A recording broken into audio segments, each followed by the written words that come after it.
It's a big opportunity next year. There's going to be tax reform next year. It's a post-election year. There's going to be either a good market or a recession market. So we want to build a plan. That way we're not being reactionary. Because if we come in May and the market's crashing, we say, well, hey, should we do a client event? No, everything's crashing. Let's not do it.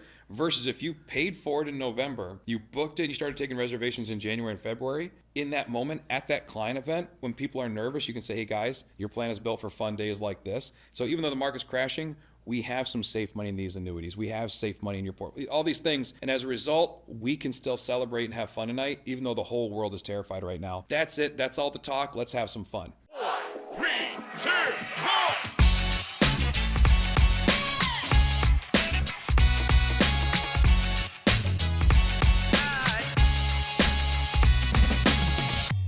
Welcome into Ready, Set, Grow, Strategies for Financial Advisors. And we've got another good one. We got one of our advisors at Impact, Mike Douglas, joining us. And I don't normally get to do a lot of away games, so we're actually in your podcast studio, which I know you're super, super proud about. Oh, yeah. This is our first thing being recorded in the new podcast studio, which is pretty exciting. Like brand new. This is the first thing ever done. We're christening it right now. Michigan's retirement coach. Where can they find you?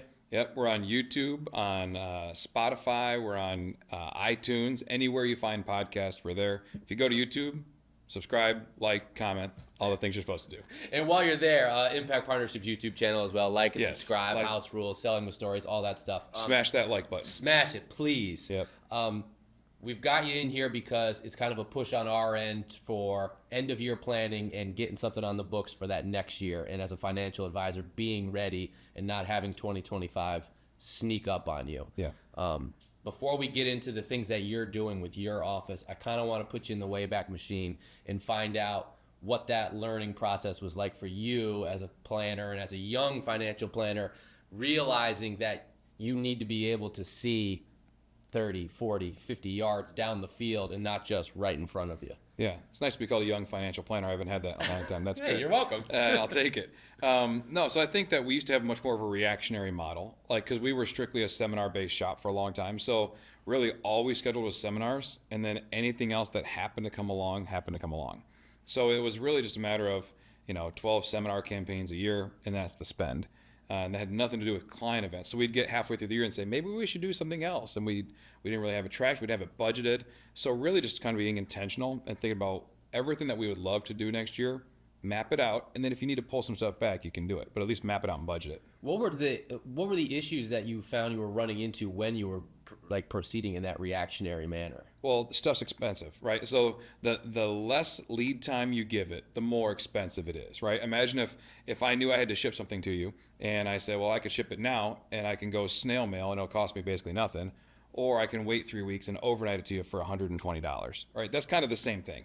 If you're trying to do a crammed out mail campaign, if you're trying to throw together a client event real quick and you do it the last second, your expenses go way up, which makes it harder to get your return on investment, harder to justify the expense next year. And it turns out the problem wasn't the event. The problem was you gave it 2 weeks turnaround rather than a 2-month turnaround. So it just keeps your costs down and your staff is less stressed.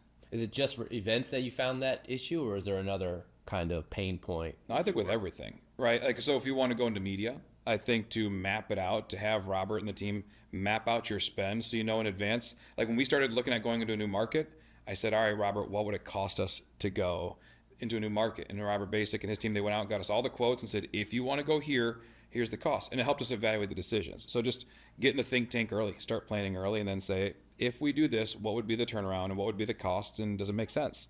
And again, it becomes much more of a calculated, calm decision rather than reacting. Shout out to Robert Basic, the incredible media buyer at Impact. Him and his team do an outstanding job of finding those spots, and that's one of the elements of an advisor looking to that new year plan and adding new spokes to their marketing wheel. We'll get to that in a second, but when it comes to that new year rolling around, what are the actionable things that you guys are doing this year going into the next year? Yeah, so in September, which seems really early because we're not even all the way through the year, like we have our planning day for 2025 in September. And the reason being because we want to have time that's not up against a clock.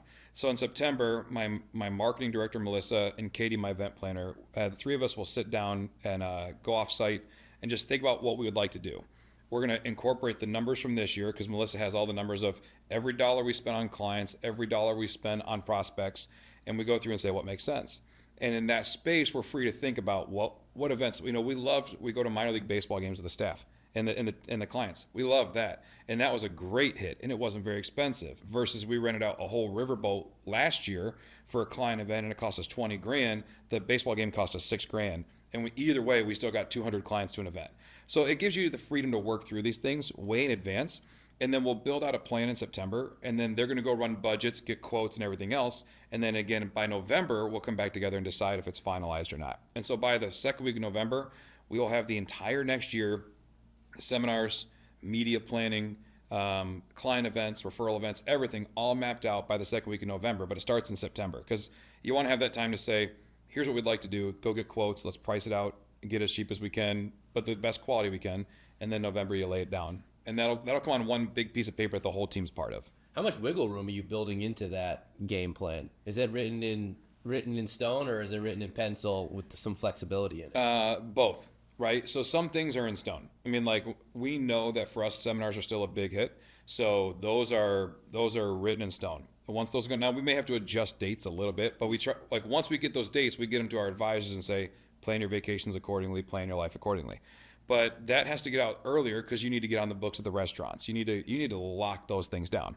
And then we start going through and saying, all right, we want to talk to the minor league baseball team and figure out when's the best day. Well, this year we did one event, which was a much smaller event up in the suites, and we took about 20 people to it for a bring a friend event. Well, that's completely different than when we bought 200 tickets in August. And then, but the nice part is, because we had enough time, Katie said, hey, since we're buying 200 tickets, can Mike throw out the first pitch? Cool. And so I threw out the first pitch because in a minor league baseball game, if you buy 200 tickets, they may let you lead off hit. You know what I mean? Like they need the money. Yeah, they need the money. Yeah. So it was great. It was a great thing. But because we were shooting for August and she's talking to them in December and January, when minor league teams have all the time in the world, and if you're willing to bring in money, they're willing to take it. So it's just that whole idea. So there's certain things that are locked in, certain things that we'd like to's, and certain things that maybe we shoulds. And if you kind of have that map out, once the locked in's done, you move to the next, and it's fun, and the team gets really excited about it. We've talked about this before, that you're in kind of a unique market. We're in Michigan, where it gets really cold in the wintertime, people go away in the summertime, and you know your area really, really well. You also mentioned your numbers, and going back and looking at your numbers. How important is those two components for what that next year map looks like? About looking back in the rearview mirror and saying, well, hey, July, that's a tough month for us unless we do this one thing, and let's try that. Right. So we try to keep very aware of those things. For us, and to your point, July and August, we don't do seminars in July and August because everybody's trying to get the last moments of summer out. And so we'll do a client event there. We'll say, hey, you want to come to a baseball game? Come to one in August. It's a Friday night. They do fireworks, all these fun things. Yeah. And we're paying $15-$20 a client, right? That's a great event. But if we did a seminar, because for a seminar campaign is $10,000. I mean, by the time you do the mailer and you do the dinners, it's $10,000. And if we spend $10,000, and we've done it multiple times, we'll get a terrible turnout, probably bring on maybe one client at best. It's just not a great result for us. Instead, we take $7,000 or $8,000 and take 200 clients to an event. So for us, it's an intentional spend, and we're just not wasting our time. Also, we get to bring our families to those events, which is a big deal for us too. Twofer right there. Yeah, so it's a good both-sided thing, but the only reason we're able to do that is because we've run the numbers to know that for us, July and August just stink for seminars. So we'll do our very last seminar campaigns the second week of June. Between all of our offices, by the second or third week of June, we're out of the seminar, which gives us about a month and a half to work those last couple leads, and then just say, all right, no more seminars till September. But as soon as September hits, we are fast and furious with that. And the same thing with the media spend, right? We talk to Robert, talk to David, and our team say, when should we be buying TV time? When should we be buying radio time, and move from there? What's the thought process in setting? You said you guys are doing it in September, setting that time aside to plan for it. I mean, how did you come up with that far ahead of the new year? And why is that? Why do you need all that runtime?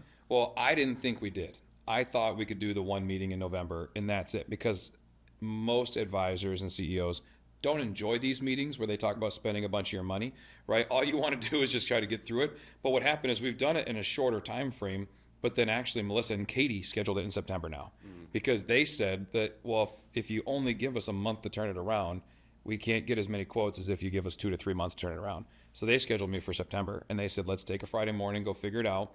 And that way they have all the lead time they need. So again, they did it. And so I think that's kind of fun though. They were like, hey, if we want to do this and we want to really run the numbers, give us more time to work on it. Yeah. And so that's what we're doing.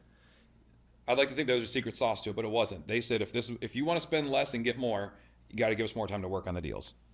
You've mentioned your team a couple of times and getting your team involved. Being at your office now and getting to see how you guys operate firsthand. I mean, you've got a fabulous team around you, and there is that open line of communication. The left hand knows exactly what the right hand is doing. Yeah. Why is that part so important for a financial advisor coming up with that new year plan, that plan for the new year? So I think there's a couple things. For a staff member, I don't want to work on something and just to find out someone else is working on the same thing. It devalues me, right? If someone trusts me with this job and then you finish it and you're so excited and you find out that I had someone else do the same thing as a backup, you go, oh, they didn't even trust me to get my job done. So one, we want to not be tripping on each other. Two, we want to empower people to take responsibility for something. And when they take that responsibility and they accomplish it, they get rewarded and celebrated. Like when we do events like this podcast studio, all I said was I want a podcast studio and here's some certain specifics. Like I'm more involved in like the cameras we're choosing and things like that. Katie and her husband, Steven, they did a whole design. It was beautiful. And I love the fact that I left and came back and it was done. That's the type of stuff I like. But if I was in here, and again, everybody's a little different. We have this team that just really knows their lanes, and we've gone through the EOS process. We're going through Route 24. Like everybody has clearly defined lanes. In Mike Kinnett's program, the practice management group, we've really defined our lanes and what we do, and we hire people who are good at that job, and then we let them run. We give them a lot of freedom, a lot of flexibility, and say, go be excellent in this space. And so whether it's the marketing director or the greeter or a person making coffee in the lobby, like everybody tries to have their ownership in their space. And I think that really helps. And then, like you mentioned, our team is not afraid to share with each other what we think. We joke a lot. We kind of bust chops a lot around here, but we love each other, and we're all friends outside of the workplace. And so for us, it's like we're in this thing together. And so when you have tough times and tough conversations, it cuts a little deeper. But also when you're in the battle and you're trying to plan things out, we're all invested in each other, right? So I want to see Melissa be successful because Melissa has kids that are friends with my kids, and she has a husband that I'm friends with. Like I want, and Katie wants Dan to be successful, and Brian wants Rachel. Like, so we're all in this thing together, and I think that's a great place to be. How do you incentivize those team members? Do you have something kind of built into it? In terms of like bonus structures, or in terms of like just like community and culture? There's buy-in. Both. It's the buy-in for me. When right. You say that your team members want to succeed because they feel invested in it. Yeah. How does that get built? Because that just doesn't happen. Right. Magically. So we spend a lot of time together intentionally. So we started doing a couple years ago, staff lunches Monday, and it seems like a little thing, but we do our staff meeting, our level 10 meeting. We get through it all, and then we sit down and we eat lunch together with no work talk. And you just sit there for half an hour to an hour. Now, there's times on a Monday when I'm like, this is the worst. I wish I was doing something more productive, because it doesn't feel productive to build culture and community. It feels like I'm just sitting around with my friends, which is good, but you have to give them those moments. Yeah. And then we have a group text that goes around. If any advisor writes a case, they text in the group text, hey, 500 of FIA, 300 of AUM. And then the team will send thumbs up or send some funny jokes like, hey, great job doing your job, or something like, just like funny stuff. Yeah. But it's a great community that we're building. And it's Katie, specifically, one of her titles is Director of Culture. Every Monday she walks around and meets with every single person for 30 minutes. How are you doing? How are you feeling? Are you stressed? Are you up? Are you down? What do we need to make you better? That's a big one. We also encourage every staff member to take an hour every week, go off-site and think about their job and just think about what would make their life easier. So we really invest a lot of time. I send people to a lot of personal development things. They go to Red Tail conferences, they'll go to Orion conferences or whatever. Just empower people to love on it and get their space done. And then when we're in staff meeting and board meetings, we're celebrating each other and we're holding each other accountable. So I just think it has to come authentically top down. And when you do it, the people really eat it up. In our conversations, I always walk away from them thinking, boy, Mike's really forward thinking. Mike's really thinking ahead and thinking about that next thing to add to the wheel. And I know when we've spoken before, you've used the line of, if something works, That's great. What else can I do? Add something else. Don't replace something. Add to your marketing wheel. So what are some of the things I think we're currently in one of them now, but like what are you adding to your marketing wheel because of the things that you've seen in the previous year and what you see kind of going forward? Yeah, I think that in the next couple of years, the insurance space is going to have to really evolve in how they act in the social media world and how they market. Because more and more we're seeing older folks become more tech savvy. We're seeing more and more people respond well to social. So whether it's having your YouTube videos, for a long time, what I would do when we record our podcast or our radio show, I would just set up my cell phone on the side with a little light and a little secondary microphone that I bought, and I would just record it. And I would upload it to some software that would chop it into 10 clips, and I'd just post it to our Facebook page. And I was just seeing what would happen with it, and it went really well, and I did it all for free. I mean, I spent $40 on a stand and $50 on a mic. And it was a great thing. So I just want to figure out where people are going and try to meet them there rather than try to get people to come to me. And it's just a different way of thinking, because we'll do seminars are a great way of just casting a net and people jump into the room to eat the steak, and from there you do that. Yeah. And that's good. And that's going to work for a long time. I hope it does. It's been great to us. I think in certain markets, a lot of markets, TV, radio, those are great. But in the next 10 years, I think that the ability to have a content library built. There was a study that came out that said people who are like 60 and older still see print, TV, radio. Those are celebrity. Those are credentials. People who are 50 and over see your web presence as credentials, right? Like you have your website. Is it good? Is it current? They'll even check like Facebook. Like, when's the last time you made a Facebook post? Yeah. Right? But that's still pushing that upper edge. But that's where all the money is being generated for us right now. But when those people pass and it goes to the next generation, well, studies show that people 40 and over want to go to YouTube and see if you have any content. They want to learn more about you before they ever call. Yeah. So if someone goes to our YouTube page, we're at like 120 episodes, 130 episodes of podcast. We have a bunch of clips we've taken. And so if they go to us, they're going to see a ton of stuff. And they can learn, they could sit for hours and listen to me talk about my family or different things and get all this credibility in hearing these things, because that's how they're going to search. And then people below the age of 40 are looking for how many followers you have, what is your presence, they want to see, are you on multiple platforms? Yeah. And I know TikTok's is a questionable one for a lot of people, right? But do you have an Instagram page? Do you have that? Are they able to find you across? Because they're going to see, if you've got great content but you have 2 followers, they're going to say, oh, he's not real, like he's not a real thing. I know most people watching this don't care about a 30-year-old's opinion of them, right? But when that 30-year-old inherits $1 million and you're trying to keep them as a client, and they go through, will say, I just saw some guy talking about I shouldn't even pay an advisor for a fee because there's this minimalist podcast who says, why would you pay for that? So they're watching podcasts. They're not listening to the radio. The 60-year-olds are, the 30-year-olds aren't. So when they inherit that money, do you have content that you can say, hey, you want to get to know me? Watch this, listen to this, and let me know what you think. Yeah. It's just a way of being ahead of the curve because your competition isn't. They are doing the same old stuff. So we are building a library so that over the next 20, 30 years, as money has passed, because I'm 40, I plan on doing this for a long time. And so if we're going to be here for 20 years, we're going to build for 20 years, right? If you're trying to sell your practice, if you're 60 and you say, I'm going to sell this thing in 5 to 10 years, build a content library. That way your brand has forward-thinking marketing. It's not a great ROI right now, but when you go to sell and you're able to leverage that, it's a great tool. I mean, you're talking to a content guy, and there's like another content guy in the room right now. I mean, we're junkies for it, and we're telling advisors, hey, you can be your biggest advocate if you realize that social media, YouTube, can be a real resource for you, and it's, do you have the time to do it? Do you have the wherewithal to do it? When you first made that decision, I'm sure that was part of your looking ahead to the next year plan and saying, hey, I think this is what we need to add to our wheel. What was sort of an obtainable goal when you kind of set that objective that, hey, we're going to expand our YouTube library? Was there like one thing that you said, this is how we're going to track its success?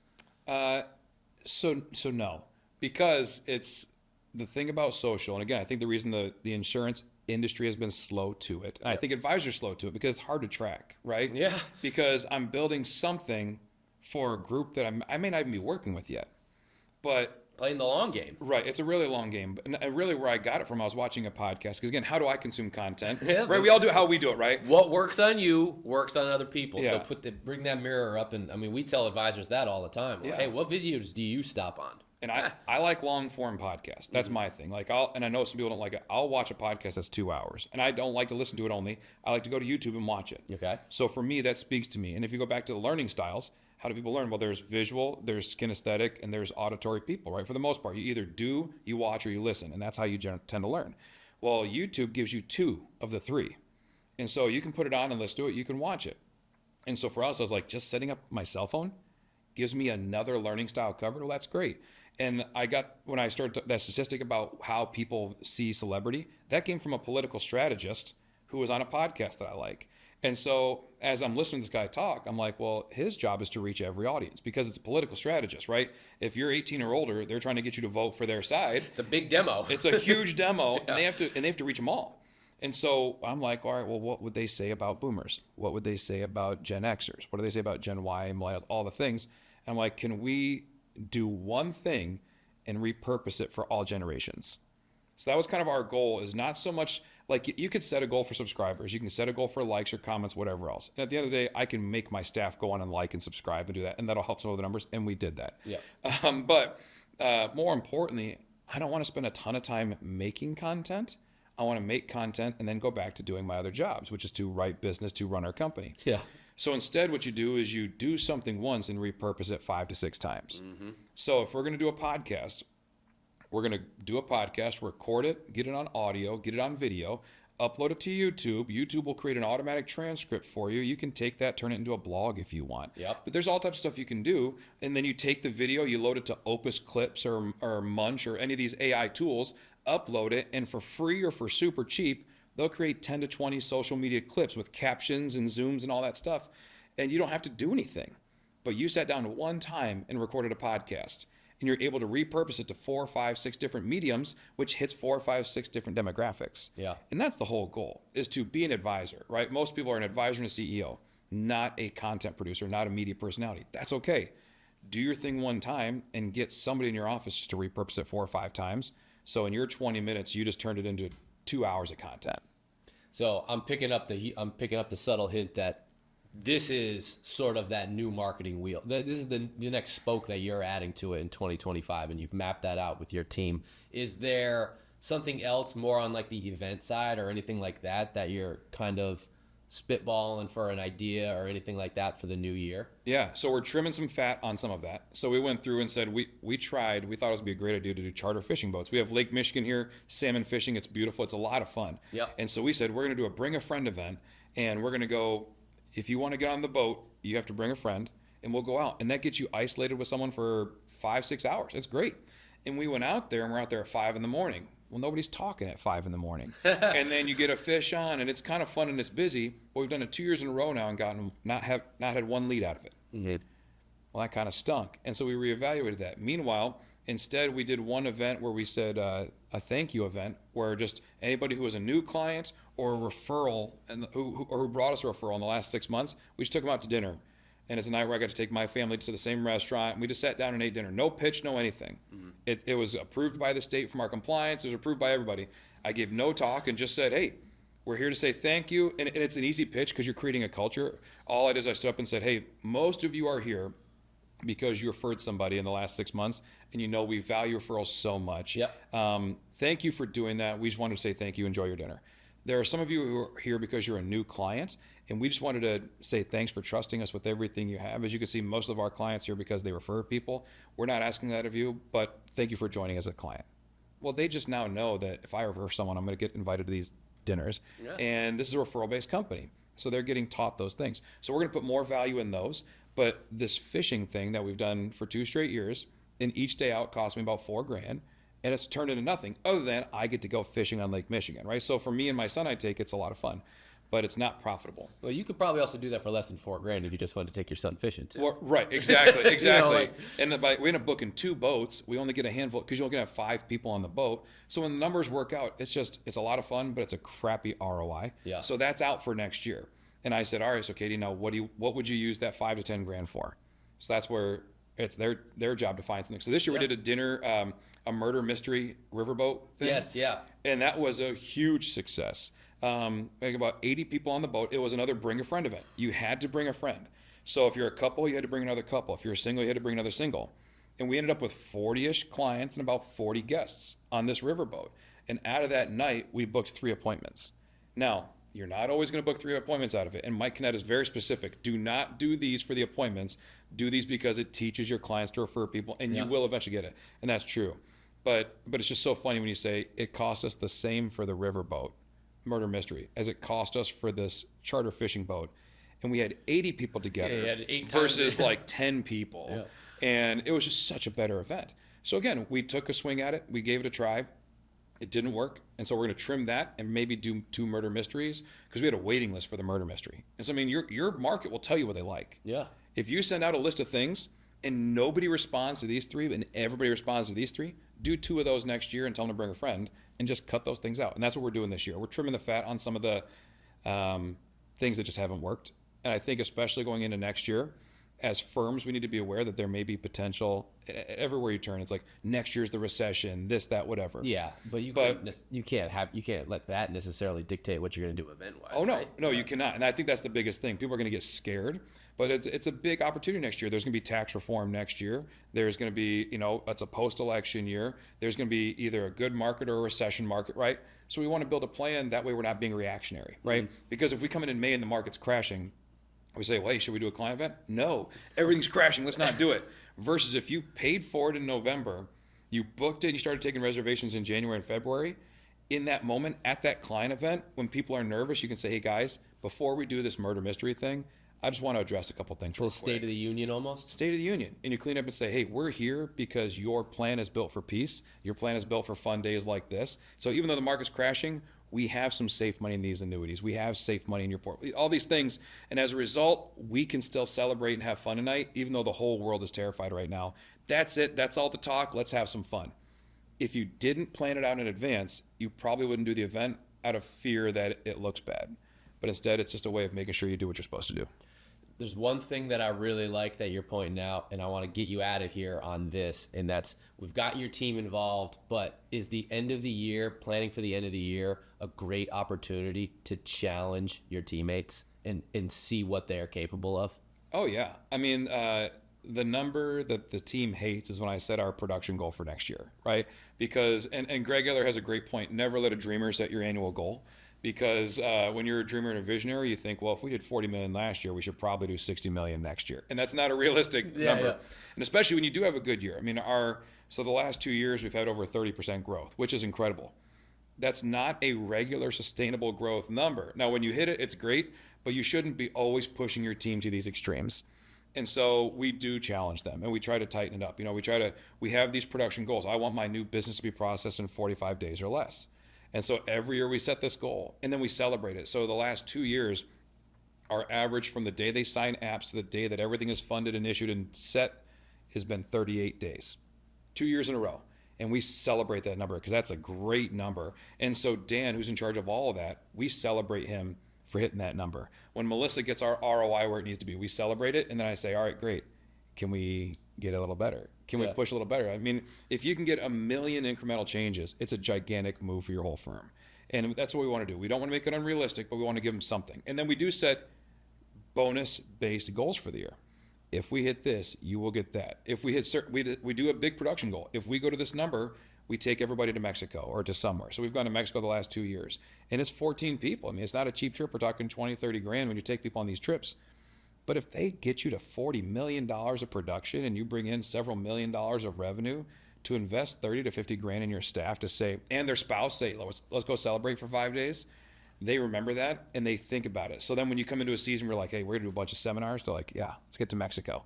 Yeah. And so I think that's part of it. You do challenge them and you have to reward them. Darren Hardy has a great thing. He says, stress and pressure are really good, but you have to have a point of release, right? So pressure and stress makes diamonds, unless you crush them because you never relieve it. So you have to give good moments of stress and pressure. Let's push. But sprints only go so long. It's different than a marathon. And so we do that. We increase the goals, and everybody has their individual things, and we go for it.